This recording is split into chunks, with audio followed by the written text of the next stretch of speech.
Sveiki, dažnai gauname klausimą, kuom skiriasi jūsų takeliai, kaip išsirinkti savo tinkamiausią. Tai trumpa pamokėlė, į ką reikėtų atkreipti dėmesį. A1 modelis pas mus yra skirtas tik tais ėjimui, jo maksimalus greitis yra 6 km/h. Su R2 modeliu galima ir eiti, ir bėgti. Su X23 modeliu galima jau profesionaliai sportuoti, nes jo maksimalus greitis yra 16 km/h.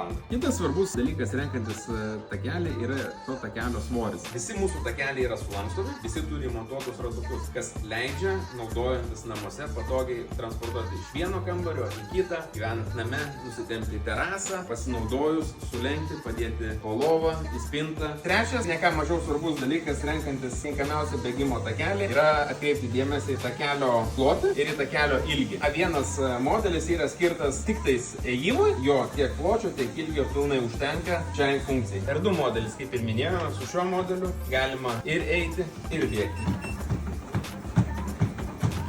Na ir trečias modelis, X23. Šituo modeliu nenusiviltų jau ir profesionalus sportininkas, nes maksimalus šio takelio greitis yra 16 km/h. Šis takelis valdosi būtent panelės esančios ant turėklų dėka. Ratuko pasukimu mes lengvai galime padidinti takelio greitį ir iš ėjimo pereiti į bėgimą.